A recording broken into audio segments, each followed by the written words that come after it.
After watching the last two Flash episodes, The Flash Season 9 is officially starting to worry me. Here's why. Episode 2 and 3 in Flash Season 9 have some very questionable moments, and you should be worried. I'm not gonna lie, you guys should be worried. So let's review the episodes together, and by the end of this video, you will see what I'm talking about. You will see why you should be worried. Now, starting with Episode 2 in Flash Season 9, the first point I want to talk about happens exactly 9 minutes in. This whole fight right here is so cringe. Ew. Like, the fight starts off good, the entire atmosphere is good, it's like a nice rainy day, everything feels good, and then they just add all these sonic booms, all this little teleportation. Like, the main guy the girl is fighting just teleports away. Like, all this like teleportation technology stuff is so cringe. It's so ew. Why is this back? And as you guys know, I loved Flash Season 9 Episode 1. I loved the first episode. If you haven't seen the review, you can watch the in-depth review. I loved the first episode, but this episode, starting off like this, we're gonna do all this sci-fi technology, sonic boom stuff. Seriously, I personally think Season 9 should be going back to its roots by making it a little more realistic. I know, oh, it's a superhero show, how do you be realistic? I meant like being realistic in terms of like what realism is in the Flash. Do you get what I'm saying? Even for the Flash show, it's not realistic to see all this teleportation, all this sonic boom, nanotechnology, boom.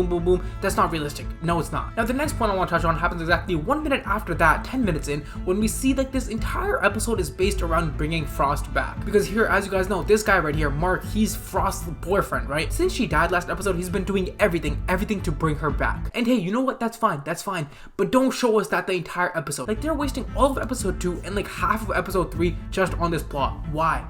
I personally think we should be focusing more on the main plot instead of all this side stuff like Mark and Frost, all this stuff. Like, why are we dedicating so much time towards this when it's the final season with literally less than 10 episodes left? We should be focusing on the core stuff. No? And then fast forward just a couple minutes later, 18 minutes in, another side character moment. Like, why are we having these two irrelevant characters, this new girl that we've never seen before, this character that we haven't seen in a long time? Why are we having a deep conversation with them for so long? We don't even care about these people, guys. Like, do you care? Do you guys care? Tell me if you care, because I don't care. I'm so sorry. I don't care at all. But you know, since I love the show, I was still watching it, but I'm not gonna lie. If I didn't like the show as much, I would probably be skipping by now. Like, this is the point where I start skipping through the episode. This is the point right here. When we start seeing random talks about deep emotional stuff for no reason whatsoever. Like, this does not help the plot at all. And then, oh wait, you guys thought I was done? No, I'm not done. Because 10 minutes later, another deep talk. Okay. Just do deep talks the entire episode. How about we take all of episode 2 and just talk through it the entire episode? Make everything a deep talk. Gosh, bro. And don't get me wrong, this new character, I actually kind of genuinely like her. I love her new attitude and overall positivity she brings to the team because it's super refreshing, but it's just, I feel like it's a little too excessive. Like, I don't need to hear you talk to me for 5 minutes straight. I don't need that right now. I don't think I need that. And guys, the reason I keep harping on this stuff is because this ties super close to the actual Season 9. If we spend all of Season 9 on these side characters, these side plots, these deep talks, then the main stuff we gotta cover, the main stuff will be rushed. 100%. Like, they're showing the main things this much and the side character stuff this much. Caitlin Frost, Red Death, okay, I guess. But now, guys, fast forward 3 minutes later, and like this part right here, maybe some of you like it because I noticed in my comments some of you guys like the direction they're going, but I personally don't like this. Please let this sink in. One of the new villains that was introduced in this episode is a middle-aged woman whose weapon is a violin. No, I feel like you guys don't understand what I'm saying. We used to have in episode 1, we had people that could create thunderstorms. Now we shoot out violin radio waves. Okay. Oh, okay. No, it's fine. It's okay. Season 9, everyone. Season 9. Violin. Fiddler. What the fuck are we doing, bro? What the fuck are we doing, bro? I'm gonna go crazy. I'm gonna go insane, bro. Guys, it should speak volumes when I can say I can summarize the entire main plot for Season 2 in a couple seconds. Ready? A mix of Caitlin and Frost returns named Snow, and now she's given the choice thanks to her father's invention whether she wants to become Caitlin or Frost. Meanwhile, the Fiddler is trying to steal Hartley's gauntlet. Snow decides she wants to be herself and not become either of them, and poor Mark will never get Frost again. The end. That's it. That was like the entire main plot. You can tell me what I missed, but that is all of episode 2. Season 9, episode 2, that's basically all of it. And now before we move on to episode 3 and why there's some things there that worry me, but there's also some really good things I saw in there, let's talk about a couple more points in episode 2. I personally genuinely am enjoying this new Snow character. Whoever this new girl is, I'm enjoying her. Take for example her speech at 35 minutes in. This speech right here was very well written. And I don't know, just something about her character I'm genuinely making a connection with. She could definitely be a fresh new person on the team. Obviously Obviously, we know it's Daniela Pena Baker playing this character, but it doesn't feel like that. It literally feels like it's a refreshing new character aspect. I don't know, it's like she's so naive, but like she's not like dumb naive, right? It's like a cute, nice, refreshing naive. Do you get what I'm saying? Like, oh yeah! Snow, also known as Kihoni, it's nice to meet you, baby girl. I'm so happy you're here. Mwah, I love you. And also at the end of this episode, the one really good thing I can point out is I love that they were all in the club. Joe was in the club, Barry was in the club, they were all dancing and having fun in the club. I haven't seen this in so long. The last time we saw them in the club and like actually having fun was literally in like season 1, I swear. Like this genuinely gave me so much nostalgia and just reminded me of the old days when like Caitlin and Barry were in the club playing karaoke, they were drunk, having fun. It was so beautiful. It's so beautiful. And seeing them just do it all over again 9 years later, like that is so crazy, dude. But now let's move on to season 9, episode 3. 1, 2, 3, 4, 5, 6, 7, 8, 9, 10. Hey, damn, this ain't what you want. This ain't what you want. I just wanna rock. Body out of ya. Shorty got that body out of ya. Hit it once, no time, set up, fuck you. I think I'm in love with Little Uzi Word. I think I'm in love with Little Uzi, guys. I think I'm in love with Little Uzi. Now, the first thing I have to talk about, because it's literally breaking my mind. It is shocking my mind right now. We have to talk about this. It happens exactly in the beginning of episode 9 times 3, 2 minutes and 50 seconds in. Have you ever noticed that there is nothing natural inside Star Labs? I mean, there aren't even windows. Are we underground? Everything in Star Labs is fake. There are no windows. Why did I never think of this? Guys, I've never seen a singular window in Star Labs. Where is Star Labs? Is it actually underground? Is it, no, is it actually there? Or is it like secretly cloaked and only Team Flash can see it? Like, is that what's going on? Because where is Star Labs? And also, isn't it like a fire hazard to not have windows anywhere? Like, if it all burns down, where is the team going? They're gonna just burn down. There's no windows, nothing. Like, what? Just an interesting question to keep in mind, okay? Keep this question in mind. Now let's move on. Now moving a couple more minutes in, 5 minutes in, I actually love what they're doing right here. Right here, as you can see, Barry Allen is getting flashbacks of all the stuff that the evil villains have stolen, right? And he realizes that they're making an entire time machine from the parts. And the reason I love this stuff is, I already mentioned this before, I love when they do flashback stuff in their head. I love when they use like active recall, making you like rethink of the past. Like for example, when they did that in Savitar's reveal, like the whole, I am the future Flash, and he thinks back to it. Oh, it's such a beautiful scene. So right here, Barry having all these little flashbacks of everything people stole, then him connecting the pieces together, like making up something. Beautiful. I'm so happy they're bringing that stuff back. Yes. And once again, I'm so happy it's related to time travel, because time travel is such a key part of the show that I feel like they've slowly faded away from. So I like that they're tricking it back in. Yeah. And now there actually isn't much left to talk about in this episode until we get halfway in. We've basically gotten halfway through the entire episode, right? And basically Team Flash has come up with a team to basically steal a high-tech engine before the bad guys can steal it, right? To make the machine. Because this high-tech engine is basically gonna make the time machine. So Team Flash wants to get there before the bad guys and just steal the machine for themselves. And well, here, before they can go ahead with their plan, they kick Barry Allen off the team. Barry made this team of all the villains, and the villains just kicked him off. But the main reason I want to talk about this is like, we're halfway through the episode, and all we've done is assemble a team. That's all we've done. I just feel like this episode progressed really, really slow. And it's kind of setting the tone for the rest of season 9. I feel like season 9 is going to progress just a little bit slower than we like. Because how are we halfway through an episode and all you did is reach out to a couple people, go to a couple coffee shops, reach out to people, make a team, and that's it. We're halfway done the episode. I sat through 20 minutes just for you to make a team? Cool. Yeah, cool.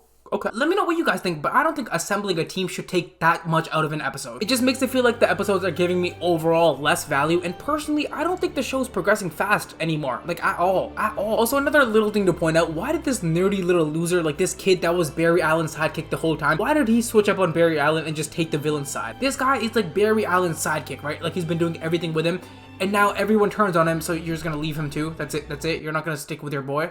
Okay, cool. I guess. And I think this ties to a bigger point that I've heard no one speak about yet, so I'm gonna speak about it, okay? This big point is happening in Flash Season 9 and no one's mentioning it. As I just mentioned, Hartley left Barry Allen's side, but why? Why did he leave his side? Obviously it's because the villains wanted to kick him out, but the main reason the show decided to do that is because they're trying to create more dramatic scenes. The show is trying very hard to create dramatic twists, dramatic turns, all that, blah blah blah. But the problem is they aren't doing it with actual reasonable reasons. Like take another example, 21 minutes in. Jocko, this big bald-headed villain, loves Barry Allen. He legit quit his job in a second to help Barry Allen steal this engine. But now in one second, now that the villains want to kick Barry off the team, now you're gonna switch up, Jocko? Jocko, what are you doing, bro? No, like, it just felt so awkward watching it. I don't know if you guys could relate, but I just felt awkward watching it. I'm like, there's no way you have so much hatred for Barry Allen that you're gonna kick him off the team. You just quit your job for him. What? Like, come on, guys, come on. I get it. You want to make the show interesting, like, make it all dramatic, but, like, make the reasons reasonable. This guy leaving Barry Allen is not reasonable at all. Like, bro, you're tripping, babes. Like, you're tripping, baby girl. You're so tripping. Look at you. Ready? Tripping.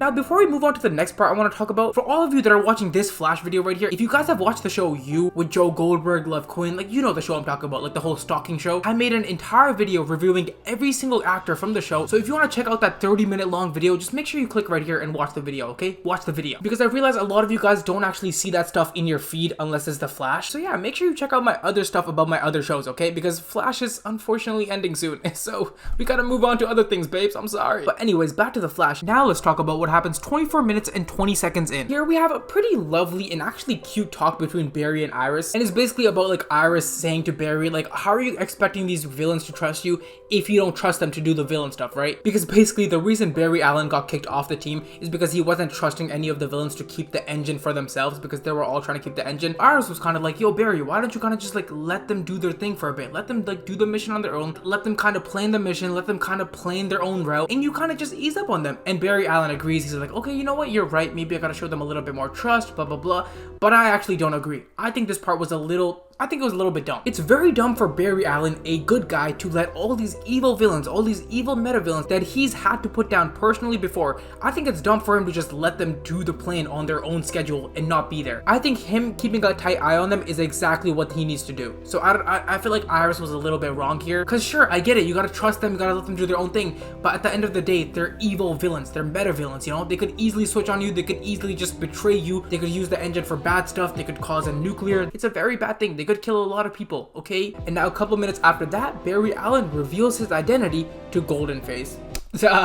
Great, dude, sick, funny, like, I don't want to make a big deal out of it, I just, whatever, but like, you couldn't tell Patty Spivot your identity, but you're telling everybody and their grandmas who you are? Okay, that's fine.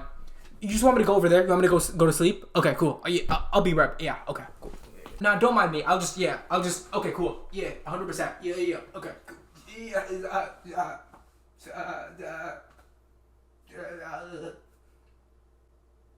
But now talking about the heist itself, because I feel like a lot of you might want me to cover the actual heist and like them stealing the engine, I think it was actually done pretty well. It wasn't dragged out too long, everything was nicely paced, I think. And then Mark turning on all of them, it wasn't like completely unexpected, but I think the delivery was actually very good. I think this was a great scene right here. But now, ladies and gentlemen, we're nearing the end of this episode, and here is where the big main problem of season 9 is starting, and why you should be worrying about season 9. Flash is becoming way too team oriented.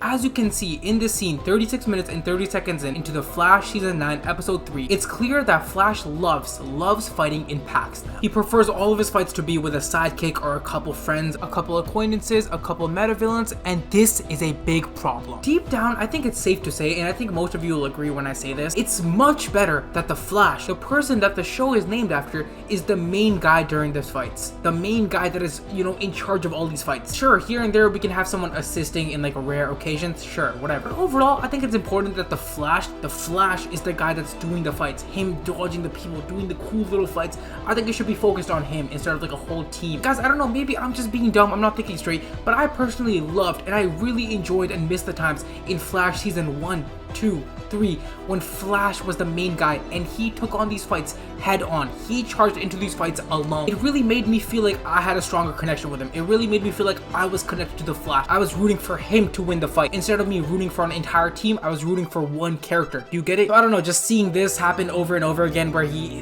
has a whole team helping him, it just hurts a little bit. It hurts me here. I'm not gonna lie, it hurts me here quite a bit. Right here. But now one final thing we can touch on that should also worry you happens exactly at the end of episode 3. 41 minutes and 45 seconds in. Red Death is officially revealed with the mask off. And I'm not gonna lie to you guys, Red Death was pretty scary with the mask on.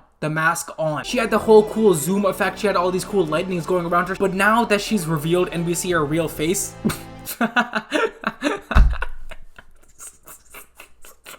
play the clip. Play the clip, bro. I will tell you who I am.